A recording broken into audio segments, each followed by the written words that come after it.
Welcome to Coaches Weekly. I'm CJ Sellner, here with head cross country coach Dave Risch. Coach, a muddy day for you guys. It was family day, so it's a cool thing to get the alumni and family out there to support your runners.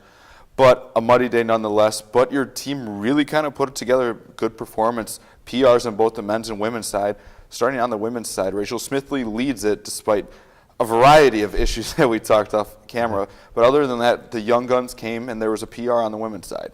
Yeah, Jordan Rembrecht PR'd for us, and she PR'd by about a minute. I think it was 58 seconds. So that was a really good race for her. And you mentioned the muddy conditions. It was very muddy for about, probably 40% of the course was completely covered in mud. And it was so bad you couldn't even really run to the side. Sometimes when you hit a muddy stretch, you can get off to the side and be able to get through that way. But it was just pure mud. It was like a mud bath. So for her to run a good time on a day like that when she was slipping and sliding and all that, that was really good. We didn't have anyone lose a spike though. So we've had that before on muddy courses where spikes get caught in the mud. We didn't have that this time, but we did have some really good performances. So Rachel Smithley ran really well. She was our top runner, and she'd forgotten her inhaler, and she also forgot her contact lenses. And then she didn't wear her spikes. So she kind of had 3 strikes there, and she still ran a really good race and almost had a PR. But on a day like that where it was so slippery and so muddy and slick, it's not a good day to not have spikes. You really want the spikes to help you get some traction on a day like that. So given that there were 3 situations there of kind of a mistake happening, she ran really well under those conditions. Now we'll move over to the men's side. Thomas McNamara with another top 20 performance. Brady Roberts jumps in this week with a PR himself. The men really ran well together this week. There was a couple season bests. As a whole, the unit kind of trudged through the mud and really did a good job. They did. It is trudging through the mud, and to think on a day like that you're going to run either a season's best time or an all-time PR seems really unlikely, but we had several guys do it. Brady had an all-time PR by a minute 24, so he really shattered his PR. And I think with the continued training for him, and then as the conditions get better, I don't think we'll ever be on a muddy course as bad as it was last week. But his time should come down quite a bit more, I think, in the coming 3 weeks. I'm expecting him to drop another couple of minutes off his time.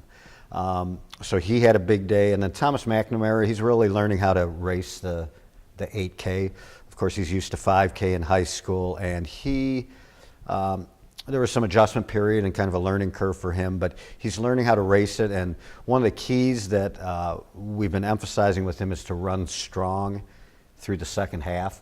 In other words, kind of ease back a little bit on that first mile so that you can run strong on the 3rd, 4th, and 5th mile. And he's really been exemplifying that, following that race plan, and it's paid off a lot for him. He's had some really good success with that.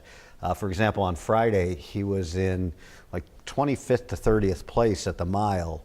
And then by the 2 mile, he'd moved up to like 20th place, and then he was up to 15th place. And then by the time he got to the 3 mile, he was all the way up to like 10th place. And then he wound up finishing 9th. So you can see he just steadily picked people off and passed them throughout the race. And that's kind of a good race strategy. It kind of shows that he's learning how to use that 8K distance and using it to his advantage. So we're really proud of him. He wound up PRing by 24 seconds. So it was a really good day. Now we move ahead to this week. You guys are starting to get really into the home stretch of the cross-country season here. Times are starting to come down, and as you said, with the conditions, you expect them to continue to go down with your team. You guys head up to Winneconne, Wisconsin this week for the UW Oshkosh Invitational at Lake Breeze. Now, talk about this week and how you kind of expect your team to continue to perform. Yeah, well, it's kind of a natural that as you head to the end of the season, you want to put things together and start racing your best races, and so that's always part of our strategy. The training will kind of help people to have those strong races at the end. In addition, this is a really good course. This might be the fastest course that we run on. It's also where we have our NCAA regional championships. So it's a really good course. We can get them on the course prior to regionals so that they have the advantage of having raced on the course.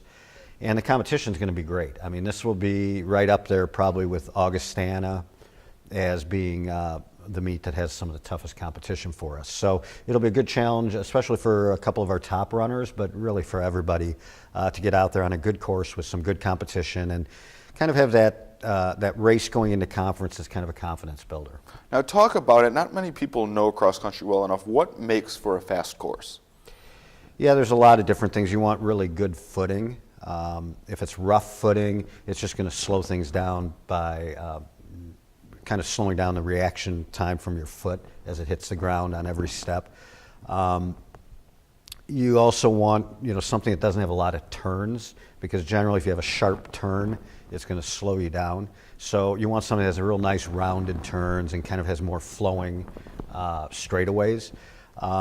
In addition, you don't want a lot of hills either, and certainly you want a course that can handle bad conditions. If it rains a lot, a good course will kind of drain well, and you won't have real sloppy conditions, even if it's horrible conditions. So about the only thing that could affect the course really would be a real windy day, because it's pretty much out in the open up in Wisconsin. Wisconsin's pretty much up in the open anyway, but it's out on a golf course, so if you get a good 15, 20, 25 mile an hour wind, it can have some pretty unforgiving straightaways. Well, we look forward to seeing your results from this week. Cougars head up to Winneconne, Wisconsin to race again this week. They'll be at the UW Oshkosh Invitational. For head coach Dave Risch, I'm CJ Sellner. Thank you for watching Coaches Weekly.